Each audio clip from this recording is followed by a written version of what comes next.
So let's start with the first session, and it's titled Understanding Regenerative Agriculture, Concepts of and Science of Forecast. And my first presenter is Murph. Well, some people might know him as Charles Murfield, but for the rest of the world, he's known as Murph.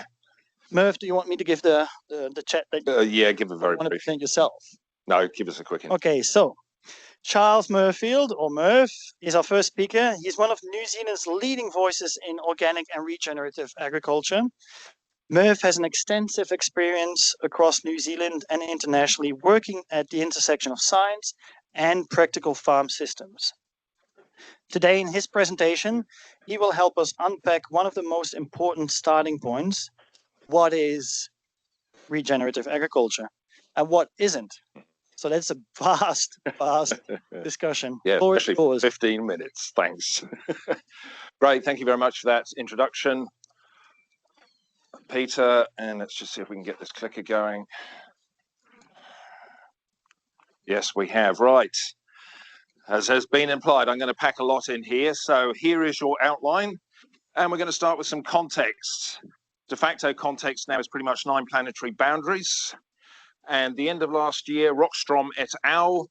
Published an analysis of the contribution of the food system, not just farming, the food system, to planetary boundary breaches. And unsurprisingly, it is the major contributor because feeding ourselves is the biggest undertaking humanity does. So we have a massive Gordian knot here. Feeding ourselves, the second most essential activity we undertake, is destroying the biophysical systems with which we produce our foods. A massive Gordian knot, and regenerative agriculture is one attempt to cut that knot. And there are a whole host of other metrics that agriculture can be measured by and contexts, far beyond yield maximization that has been the focus for the last 70, 80 odd years. And regen is an attempt to broaden out the context and look at wider measurement systems beyond yield. And it's now nearly 20 years since the International Ag Assessment stated that business as usual is not an option. Business as usual being intensive agriculture, which is increasingly looking like a failing 80-year experiment in global food production. So what is regen? It's one of the many alternative agricultures offering a different paradigm to intensive agriculture. Next, ethics. All agricultures have an ethical foundation. It's just most in intensive agriculture do not realize there is an ethical foundation to agricultures, let alone what theirs is. But as Congreve here points out, agricultural science must integrate with moral philosophy to understand and overcome barriers to sustainability. So what are the values, the ethics of RA? Well, only farmers hold these values.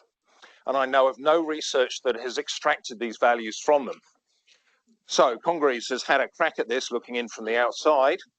Starting off, regen is an ecological approach. It is ipso facto an agroecology. It involves reciprocity, supporting ecosystems and nurturing the environment. Gordon et al., looking at regen through an instrumental and relational values perspective, notes the importance of distinguishing between those, the values, in terms of the transformative potential of regen, and the processes, the practices. This is a thread that will be throughout this entire presentation, the importance of this distinction.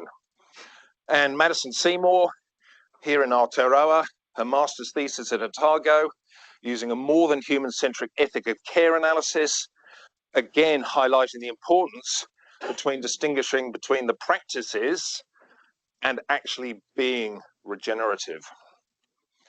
So what is regen? Fundamentally, it's an ethical system that is distinct from, even in opposition to, the values of intensive agriculture.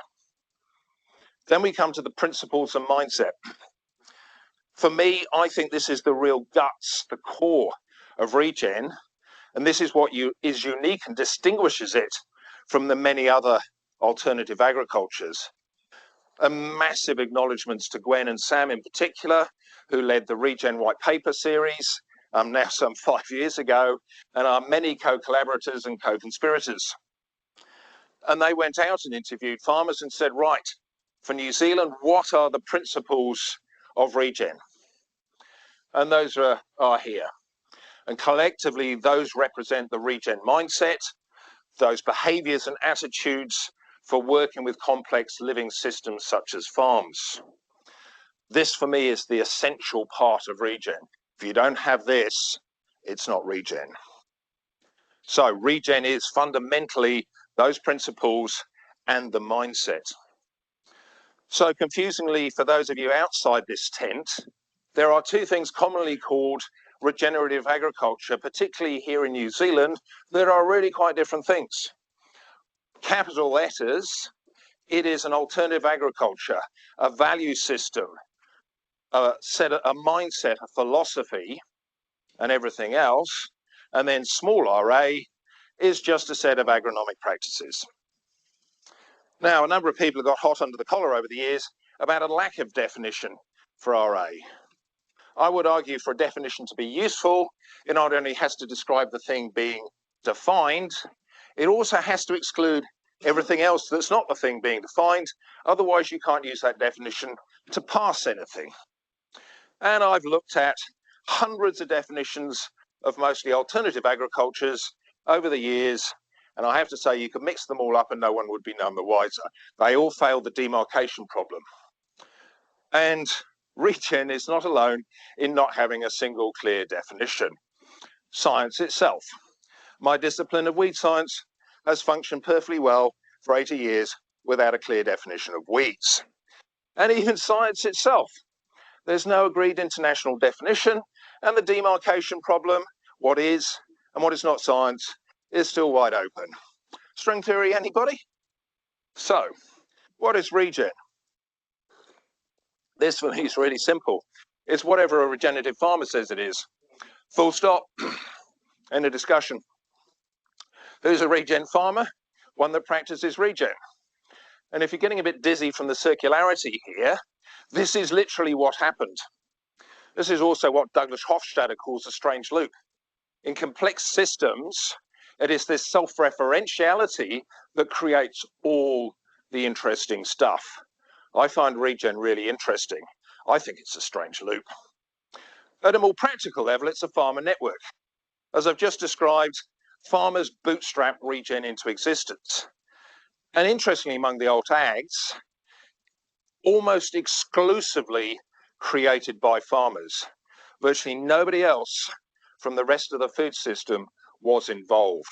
This is a farmer creation, entirely bottom up. So what is regen? It is a farmer social and technical network. And if you're not part of one of those networks, I would argue you cannot be capital RA.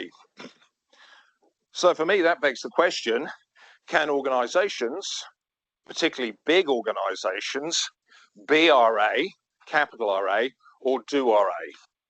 And I think we're in camel and needle territory here. How can a big organization, especially one with multiple internal components, have the philosophy, the ethical system, the mindset? And these are clearly top down. I would argue that if an organization tries to impose regen on a group of farmers, it stops being regen at that point because it's not bottom up anymore. So can individuals in organizations be regen? Yep, if they're actually part of a regen farmer network, absolutely. And specifically here in Aotearoa, regen is also an extension network. Because New Zealand destroyed its centralized extension network back in the 90s, we lack the kind of stuff they have, for example, in the United States. So lacking a national extension system focused around sustainable farming, regen farmers created their own and called it Quorum Sense. This is their website, and it's not just about regen. It's not even in the name. And as it says, supporting farmers and growers to shift to biological and regenerative practices. Sustainable ag and old money. And extension theory and practice is completely clear. If farmers are not involved in technological change, new science, whatever, from the get-go, setting the agenda, implementation is going to fail. And farmers learn best from other farmers. And we have here in Quorum Sense the only example I know in New Zealand of a farmer-created and fully peer-to-peer extension system. I think Quorum Sense is probably the most valuable thing to come out of regenerative farming in New Zealand, because in terms of actually creating change on the ground, I think for every dollar spent on Quorum Sense, it would cost $10 for any other organisation to achieve the same thing. I think we'd be showing tens of millions of dollars, if not more, at Quorum Sense. I think we would see massive change on the ground. So in New Zealand, what is RA? It's an peer extension system. It's also about regenerative farmers taking the principles, the ethics, technologies, and building that into a farm system, which is basically the job of every farmer, is to actually take this massive range of all kinds of bits and bobs and turn it into a farm. But the challenge here is every farm is unique, and every regen farm is even more unique. You've seen one regen farmer, you've seen one regen farmer, and one regen farm. And I have struggled since the 1990s when we were doing this with organics, what these farm system comparison trials mean, because there is no such thing as a typical regen farm, a typical conventional farm, or a typical organic farm. I'm not sure what we're comparing. And then we come to the small RA practices.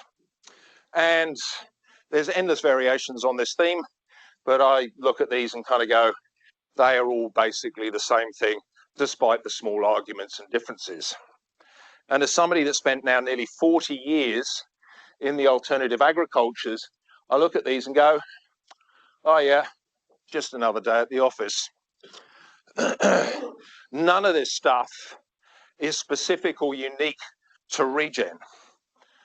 All of these practices, stuff like cover cropping, have come out of the predecessors to regen. Regen has extracted those threads, those individual practices, and woven them into a new cloth. That is regen agriculture. But people complain these practices lack science behind them. There's science going back over a century for virtually all of these individual practices. So I have a problem with this term regen practices, because that's what it implies, that these are new and unique to regen, when that is completely false. Just the same in my original speciality, organic weeding. There's no such thing as organic weeding. There's physical weeding or mechanical weeding. So none of these things are exclusive to regen, and no agronomic practice can be exclusive to any agricultural system, because any agricultural system can simply steal the practice. So particularly in academia, I think we need to be precise with our language. These are agronomic practices that are considered appropriate, meet the ethical standards of regen, and are therefore used as appropriate by regen farmers.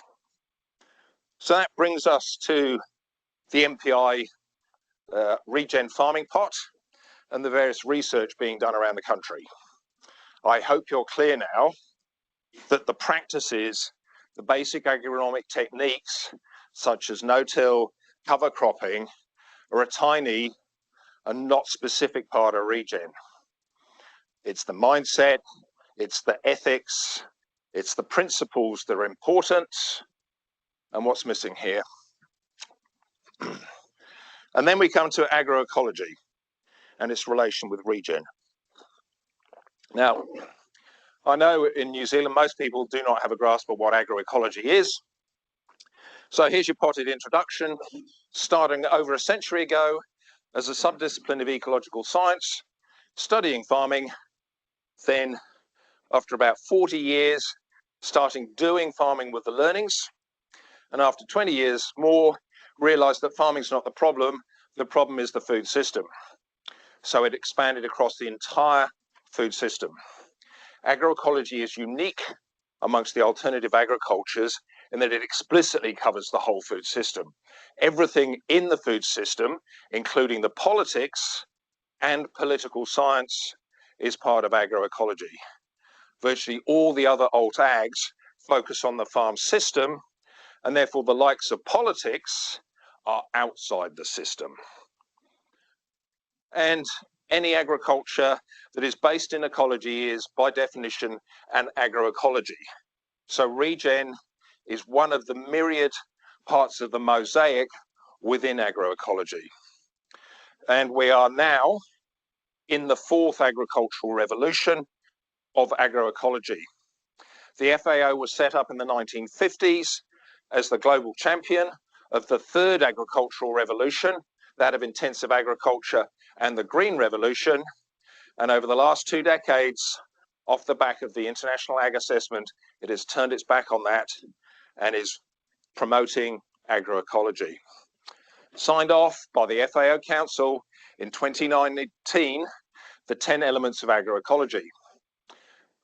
New Zealand is a member of the FAO. New Zealand has therefore signed this by default. And these 10 elements of agroecology are about transforming or facilitating agri-food system transformation, which in plain language means the FAO, with the UN standing behind it, wants to dismantle the intensive industrial agri-food system and replace it with agroecology. This is the biggest thing that's happened in agriculture in my entire life. This is jaw-dropping. And the Europeans are doing the same thing. And we are catching up.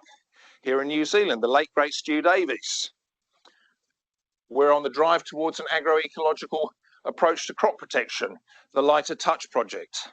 New Zealand cropping sectors, some of them going back to the 90s, have been very clear they need to move away from intensive horticultural systems and towards more sustainable and increasingly explicitly agroecological systems. So globally, agroecology is being set up as the future of farming and the food system, but regen is a tiny niche within that, and it's the newest kid. Regen's still tiny compared to organics, and organics is dwarfed by the likes of conservation ag and no-till. So why are we still focused on regen here? Why are we not having this session today on agroecology, including regen? And where is the Department of Agroecology at Lincoln University? So what is RA? It's all of this. It contains multitudes, as do most of the alternative agricultures. If you look in from the outside of a lot of this stuff, it looks completely mad. It only makes sense when you've been inside the tent for quite some time. What is small RA? A set of agronomic practices we've been using for decades, centuries, indeed back to the dawn of agriculture. What it's not, business as usual, intensive agriculture. Just the agronomic practices. Anything that's not farmer-led, farmer-controlled, it's not capital RA regen, it's something else. And anyone or any organisation that's not embedded in a regen farmer network, I also don't think can be capital RA. Again, there's something else. So, thank you very much.